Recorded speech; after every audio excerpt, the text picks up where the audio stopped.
Hello everyone, मैं हूं doctor सरिता जैन और आज इस वीडियो में हम बात करेंगे ओवुलेटरी डिस्फंक्शन के बारे में। तो सबसे पहले तो ओवुलेटरी डिस्फंक्शन क्या होते हैं? ओवुलेटरी डिस्फंक्शन मतलब आपकी जो बॉडी है उसमें ओवुलेशन की प्रक्रिया प्रॉपर नहीं हो रही है। ओवुलेशन अगर ठीक से नहीं होगा तो पीरियड्स टाइम पे नहीं आएंगे।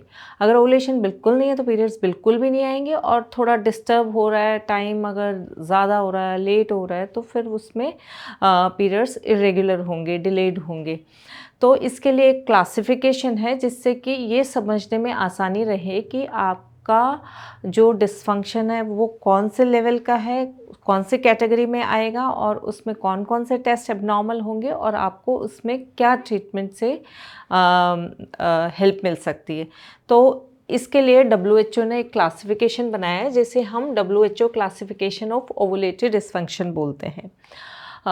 ये जो क्लासिफिकेशन है हमें हेल्प करता है इसके जो एनओवुलेशन है उसके कारण के बारे में, और उसमें क्या हार्मोन्स के डिसऑर्डर होते हैं, उनको कैसे डायग्नोसिस करें और उसका क्या ट्रीटमेंट करें। तो इस क्लासिफिकेशन से ये सारी चीज़ें हमें जानने में मदद मिलती है।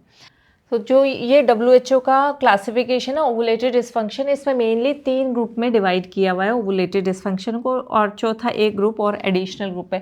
तो ये क्लासिफिकेशन बेसिकली इसके अलग अलग ग्रुप के क्या फीचर्स हैं, उनके हार्मोनल प्रोफाइल क्या होते हैं, उनके कॉमन कारण क्या है और उनका ट्रीटमेंट क्या होता है, इनके बेसिस पे इसको क्लासीफाई किए। तो सबसे पहले इनको समझने से पहले अपन इस इमेज के थ्रू समझने का प्रयास करते हैं कि कौन कौन से ऑर्गन से कौन कौन से हार्मोन्स रिलीज होते हैं। तो सबसे पहले आता है हाइपोथैलेमस। हाइपोथैलेमस से जो हार्मोन रिलीज होता है वो गोनेडोट्रोपिन रिलीजिंग हार्मोन, जिसे हम GnRH कहते हैं। ये हार्मोन जाके एक्ट करता है पिट्यूटरी पे। जो पिट्यूटरी का ये वाला पार्ट है, इससे रिलीज होते हैं 2 हार्मोन LH और FSH। तो अगर ये हार्मोन है तो ये इसको स्टिमुलेट करेगा, पिट्यूटरी को स्टिमुलेट करेगा और पिट्यूटरी से ये हार्मोन्स रिलीज होंगे। ये हार्मोन अगर बॉडी में नॉर्मल है तो ये जाके एक्ट करेंगे ओवरीज पे। ये यूट्रस है और ये ओवरीज है, 2 ओवरी होती है बॉडी में। तो ये इन ओवरीज पे जाके एक्ट करेंगे और इनसे फिर हार्मोन्स रिलीज होते हैं, प्रोजेस्टेरोन और ईस्ट्रोजन, जब इनमें एग बनता है। जब ये हार्मोन ओवरी को रिलीज करते हैं तो इससे ओवरी को स्टिमुलेट करते हैं, तो उससे ओवुलेशन होता है, एग बनता है, और उससे फिर ये दोनों हार्मोन रिलीज होते हैं। तो इस तरह से ये जो मेन हार्मोन्स हैं रिप्रोडक्टिव ऑर्गन्स के, ये वाले हैं। तो सबसे पहले फर्स्ट ग्रुप है ग्रुप 1। इसमें जो मेन प्रॉब्लम है वो है हाइपोथैलेमो पिट्यूटरी फेलियर। मतलब आपका या तो ये या ये दोनों काम करना बंद कर दिया। मतलब अगर आपका हाइपोथैलेमस वर्क नहीं कर रहा है तो GnRH वर्क नहीं आएगा, GnRH नहीं आएगा तो फिर ये पिट्यूटरी से LH और FSH भी नहीं आएगा। और अगर सिर्फ पिट्यूटरी में प्रॉब्लम है तो LH FSH नहीं आएगा। तो नेट रिजल्ट, चाहे हाइपोथैलेमस में प्रॉब्लम है या पिट्यूटरी में प्रॉब्लम है, दोनों कंडीशन में LH और FSH ये 2 हार्मोन बॉडी में नहीं होंगे। तो जब ये हार्मोन नहीं होंगे तो अगर हम हार्मोन के टेस्ट कराएंगे तो क्या होगा? आपका FSH लो आएगा, LH लो आएगा, और क्योंकि ये दोनों हार्मोन नहीं है तो ओवरी में ओवुलेशन की प्रक्रिया भी नहीं होगी, तो आपका ईस्ट्रोजन भी नहीं होगा। तो FSH, LH और ईस्ट्रोजन तीनों हार्मोन्स का लेवल कम होगा, पर बाकी के जो हार्मोन है, प्रोलैक्टिन, थायराइड, ये सब आपके नॉर्मल हो सकते हैं। तो इसके जो कॉमन कारण है वो क्या होंगे? इसमें कारण भी हाइपोथैलेमस और पिट्यूटरी से रिलेटेड ही होंगे। तो हाइपोथैलेमस से जो मेनली कारण, या तो इनकी फंक्शनिंग ही प्रॉपर नहीं है, या फिर जो कुछ और दूसरे कारण होते हैं वो होते हैं या तो बहुत ज़्यादा स्ट्रेस है, या वेट बहुत ज़्यादा कम है, या बहुत ज़्यादा एक्सरसाइज करके सडनली वेट लूज़ कर रहे हैं। तो इन कंडीशन में इसकी हाइपोथैलेमस की फंक्शनिंग एबनॉर्मल हो जाएगी और ये हार्मोन्स नहीं रिलीज होंगे। इसके अलावा कभी कभी होता है कि कंजेनाइटल GnRH है ना, वो रिलीज नहीं हो रहा, तो इस कंडीशन को कैल्मन सिंड्रोम कहते हैं। इन सभी कंडीशन में ये लो, ये लो, ये लो, ये सब लो है, तो फिर ईस्ट्रोजन भी नहीं होगा, इसलिए ईस्ट्रोजन भी लो होगा। तो इसमें ट्रीटमेंट पार्ट क्या आएगा?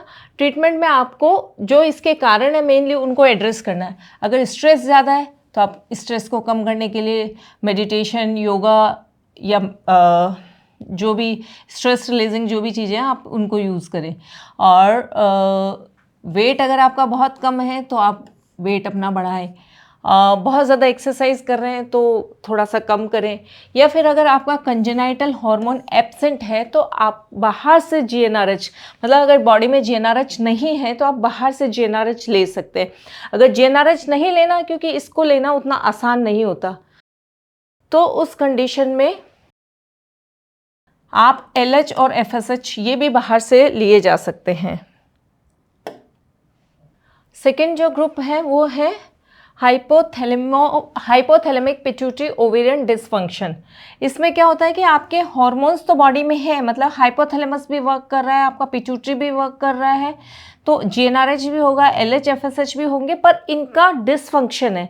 तो या तो इनका बैलेंस ठीक नहीं है, कोई कम ज़्यादा रिलीज हो रहा है, या फिर इनकी जो हार्मोन्स रिलीज हो रहे हैं, मतलब एलएच और एफएसएच जो आ रहे हैं, इनकी फंक्शनिंग प्रॉपर नहीं है। इनका जो टाइप होते हैं, कई तरह के होते हैं, तो हो सकता है डिफरेंट टाइप का कुछ हो जिसकी फंक्शनिंग उतनी अच्छी नहीं है, तो उससे फिर ओवुलेशन ठीक तरह से नहीं हो पाएगा।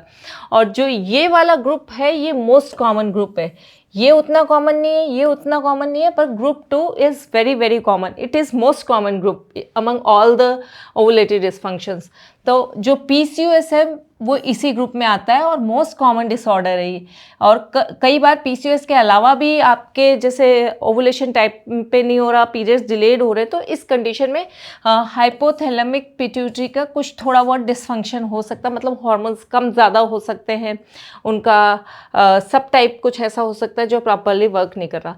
इसका ट्रीटमेंट पार्ट आएगा जो मेनली पीसीओएस है उससे रिलेटेड जो है वही ट्रीटमेंट आएगा। तो आपको सबसे इंपॉर्टेंट चीज़ इनमें वेट ज़्यादा होता है तो आपको वेट मैनेजमेंट करना है, आपको लाइफस्टाइल चेंजेस करने हैं, डाइट आपका प्रॉपर रखना है, एक्सरसाइज आपको ठीक से करना है। और इसके अलावा ओवुलेशन इंडक्शन के लिए मेडिसिन जो क्लोमिफेन सिट्रेट या लेट्रोजोल दिया जाता है वो दिया जाता है। और इंसुलिन रेजिस्टेंस को इम्प्रूव करने के लिए मेटफॉर्मिन दिया जाता है। अगर रेजिस्टेंट केसेस है जिनमें ओवुलेशन बिल्कुल नहीं हो रहा तो उन केसेस में फिर गोनेडोट्रोपिन्स मतलब एफएसएच और एलएच दिए जाते हैं। नेक्स्ट ग्रुप है ग्रुप 3। ग्रुप 3 है, ये है ओवेरियन फेलियर। इसमें ओवेरियन फेलियर होता है। तो बेसिकली हम जो ओवरीज हैं उसको, इसके 3 तरह के पैटर्न होते हैं। फर्स्ट जो ओवरी हुए नॉर्मल रिजर्व ओवरी, मतलब दोनों ओवरीज में हर एक में कम से कम 8-10 7-8-10 फॉलिकल होते हैं। दूसरी ओवरीज होती है पॉलीसिस्टिक ओवरी, जिसमें फॉलिकल्स का नंबर बहुत ज़्यादा होता है, नंबर 20 या इससे भी ज़्यादा होता है। और मोस्टली ये ऐसे पेरिफेरी पे है ना, एक नेकलेस पैटर्न में अरेंज होते हैं फॉलिकल्स। थर्ड ओवरी होती है लो ओवेरियन रिजर्व।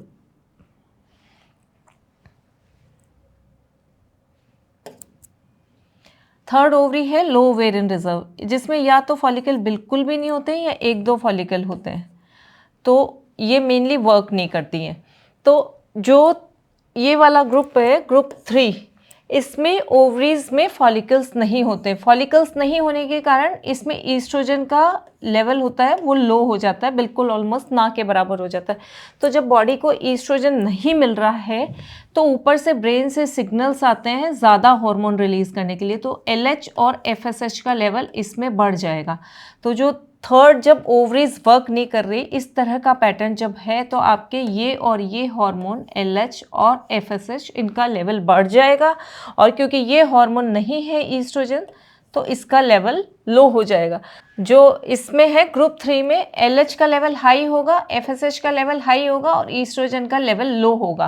क्योंकि ईस्ट्रोजन ओवरीज बना नहीं रही है उसके कारण ब्रेन में ऊपर सिग्नल्स जा रहे हैं और हार्मोन रिलीज करने के लिए, और एलएच और एफएसएच का लेवल इसमें बढ़ जाएगा। इसमें जो कारण है, या तो ओवरीज फंक्शन कर नहीं रही है, या फिर आपने कोई ओवरी पे सर्जरी कर दी, या तो एक ओवरी हटा दी, पार्शियली कोई सिस्ट वगैरह बन गई, उस सिस्ट को हटाया उसके कारण ओवरी का टिश्यू निकल गया तो उसका रिजर्व कम हो गया, या हम कीमोथेरेपी या रेडियोथेरेपी जो कि कैंसर के लिए ट्रीटमेंट के लिए किया जाता है तो वो सब देते हैं तो ओवरीज की फंक्शनिंग कम हो जाती है, उसका रिजर्व कम हो जाता है। और कई बार कुछ जेनेटिक डिसऑर्डर्स भी होते हैं जैसे कि टर्नर सिंड्रोम, जिनमें कि जो रिजर्व होते हैं कंजेनाइटली कम होते हैं, कंजेनाइटली ओवरीज में एग्स कम होते हैं। इसका जो ट्रीटमेंट है, अदरवाइज अगर हम सिम्टम्स के लिए ट्रीटमेंट करना चाहते हैं, इसके सिम्टम्स मेनली होते हैं जो हॉर्मोन्स नहीं है बॉडी में तो उसके सिम्टम क्या होंगे? वेजाइना में ड्राइनेस होगी, बोन्स आपकी कमज़ोर होगी, ऑस्टियोपोरोसिस हो सकता है, और इसके अलावा जो यूट्रस है उसका साइज़ भी छोटा होता है, ओवरीज का साइज़ छोटा होता है। तो ये सारे सिम्टम्स इसमें होते हैं। तो इस कंडीशन में अगर आप खाली सिम्टम्स को ट्रीटमेंट करना चाहते हैं, मतलब कि यूट्रस का साइज़ बढ़े, आपके पीरियड्स नॉर्मल आए, आपको जो बोन्स वगैरह वीक हो रही है वो सारे नहीं हो, तो इसके लिए HRT दिया जाता है, हार्मोन रिप्लेसमेंट थेरेपी। मतलब आपके जो ईस्ट्रोजन और प्रोजेस्टेरोन बॉडी में नहीं है वो आपको बाहर से दिए जाते हैं। अगर मान लो अब आपको प्रेगनेंसी चाहिए, तो एग्स तो आपके बन नहीं रहे, तो इस कंडीशन में आपको प्रेगनेंसी के लिए एग्स आपको डोनर से लेने पड़ेंगे। मतलब आपको डोनर्स बाहर से एग्स लेके IVF के द्वारा आप प्रेग्नेंट हो सकते हो इस कंडीशन में। तो जो तीनों ग्रुप हैं इनमें से जो मोस्ट कॉमन ग्रुप है ग्रुप 2, और इसको ट्रीट करना आसान है क्योंकि इसमें आपका मेनली जो ट्रीटमेंट है वो है या तो आपको लाइफस्टाइल से अपने प्रॉब्लम्स को ठीक करना है, लाइफस्टाइल मैनेजमेंट से, या फिर आप कुछ मेडिसिन से ओवुलेशन करा सकते हैं। पर ये वाला जो ग्रुप है इसमें ट्रीटमेंट मेडिसिन से यूजुअली पॉसिबल नहीं होता। अगर आप प्रेग्नेंट होना चाहते हैं तो आपको मोस्टली IVF की ज़रूरत पड़ती है, और उसमें भी एग डोनेशन की ज़रूरत पड़ती है। ग्रुप 1 है, इसका भी ट्रीटमेंट उतना ज़्यादा आसान नहीं है क्योंकि या तो आपको एग्स बनाने के लिए सारे हार्मोन्स बाहर से बहुत ज़्यादा लेने होते हैं, और कई बार होता है जो ओवरीज है वो रिस्पॉन्ड प्रॉपरली नहीं करती है हार्मोन्स को, तो इसका भी ट्रीटमेंट ज़्यादातर इसमें IVF की ही ज़रूरत पड़ती है। जो इन 3 ग्रुप के अलावा जो एक और है वो है जो हाइपोथैलेमो पिट्यूटरी ओवेरियन एक्सिस के अलावा जो हार्मोन्स है वो मेनली थायराइड है और पिट्यूटरी है, थायराइड है एंड प्रोलैक्टिन हार्मोन है। तो इससे रिलेटेड डिसऑर्डर इस ग्रुप में आते हैं। इनमें बाकी के सारे FSH, LH, ये सारे हार्मोन्स, मोस्टली ईस्ट्रोजन, ये सब नॉर्मल होते हैं। थायराइड आपका या तो हाइपो हो सकता है या हाइपर हो सकता है, और प्रोलैक्टिन से रिलेटेड डिसऑर्डर होते हैं। तो ये वाले टेस्ट इनमें एबनॉर्मल होते हैं, और ट्रीटमेंट भी अगर हम इन कंडीशन को ट्रीट करते हैं, जैसे प्रोलैक्टिन के लिए आपको डोपामिन एगोनिस्ट की ज़रूरत होती है। थायराइड हार्मोन के लिए अगर हाइपो है तो आपको रिप्लेसमेंट की ज़रूरत पड़ती है, थायराइड हार्मोन रिप्लेसमेंट की, और हाइपर है तो उसके लिए कुछ दूसरी मेडिसिन दी जाती है। तो इसका ट्रीटमेंट भी आसान है। इस कंडीशन में भी आप ट्रीटमेंट लेके प्रेग्नेंट हो सकते हैं। तो एक बार फिर से जो शॉर्ट में जो ग्रुप 1 है वो हाइपोथैलेमो पिट्यूटरी फेलियर है, मतलब आपका ऊपर से हार्मोन्स नहीं आ रहे, तो जो इसके फीचर्स होंगे आपके FSH, LH, ईस्ट्रोजन, ये आपके लो होंगे, और पेशेंट के जो फीचर्स होंगे वो उनमें पीरियड्स कम्प्लीटली एब्सेंट हो सकते हैं, उनका वेट वगैरह कम होते हैं। बाकी जो हाइपो ईस्ट्रोजनिज्म के फीचर्स होते हैं जैसे कि वेजाइनल ड्राइनेस, ऑस्टियोपोरोसिस, ये सब होता है, और ये ज़्यादातर कॉमन होता है या तो एथलीट्स में होता है या फिर जिनको ईटिंग डिसऑर्डर होते हैं, जो खाना बिल्कुल नहीं खाते या सडनली वेट लॉस करते हैं, तो उन लोगों में कॉमनली ये देखने को मिलता है। ग्रुप 2 है वो हाइपोथैलेमो पिट्यूटरी ओवेरियन डिसफंक्शन, जिसमें मोस्टली PCOS आता है। तो PCOS के जो सिम्टम्स होते हैं, क्रॉनिक एनोवुलेशन होता है, इंसुलिन रेजिस्टेंस होता है, हाइपर एंड्रोजिनिज्म होता है, ये सारे फीचर्स इसमें होते हैं, और hirsutism, obesity, acne, insulin resistance, ये सारी चीज़ें अपने को PCOS में देखने को मिलती है। उसके ट्रीटमेंट में मेनली ओवुलेशन इंडक्शन किया जाता है एंड लाइफस्टाइल मैनेजमेंट इसका मेन ट्रीटमेंट है। जो तीसरा ग्रुप है वो ओवेरियन फेलियर है। इसमें आपका FSH, LH है, ये हाई होता है, ईस्ट्रोजन कम होता है, और ये इस कंडीशन को प्रीमेच्योर ओवेरियन फेलियर हम जब बोलते हैं जब आपके 40 ईयर्स की एज से पहले ओवरीज फंक्शन करना बंद कर दे। जो इसके फीचर्स होते हैं मेनली इसमें एमेनोरिया होता है, और बाकी हाइपो ईस्ट्रोजनिज्म के इसमें साइन होते हैं, मतलब ईस्ट्रोजन हार्मोन नहीं है तो उससे रिलेटेड जो भी फीचर्स होते हैं वो होते हैं।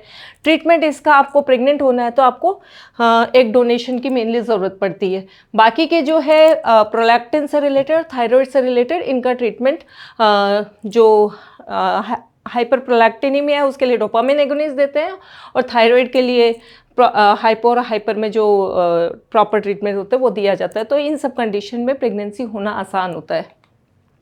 तो ये था मेनली जो ओवुलेशन से रिलेटेड डिसफंक्शन है उनका एक ब्रीफ में इसके बारे में, क्योंकि बहुत बार ऐसे पेशेंट्स आते हैं, पेशेंट्स को बड़ा कन्फ्यूज़न होता है, वो हमेशा आते हैं हमें तो एग बन रहा है, हमारा तो ठीक है, हमारे फॉलिकल भी बनता है, एग रिलीज भी होता है, फिर भी हम प्रेग्नेंट नहीं हो रहे। जबकि बहुत सारे लोग ऐसे होते हैं जिनमें पीसीओ बहुत कॉमन है, पीसीओ को फिर भी डायग्नोज करना भी इतना ज़्यादा डिफिकल्ट नहीं होता और ट्रीट भी किया जा सकता है। पर जिनमें एग्स ऑलरेडी बहुत कम है, उनको बाई चांस एक फॉलिकल किसी महीने में बन रहा है, किसी में नहीं बन रहा, उसका रिलीज हो रहा है, तो उनको हमेशा ये मिसकंसेप्शन रहता है कि हमारा तो फॉलिकल भी बन रहा है, हमारा एग भी रिलीज होता है, और इसी मिसकंसेप्शन में वो सालों निकाल देते हैं। और जब वो डॉक्टर के पास आते हैं तो वो उस स्टेज में होते हैं कि उनका ओवेरियन रिजर्व बिल्कुल नहीं बचता, वो अपने एग से प्रेग्नेंट नहीं हो पाते और उनको एग डोनेशन की हेल्प मिलती है।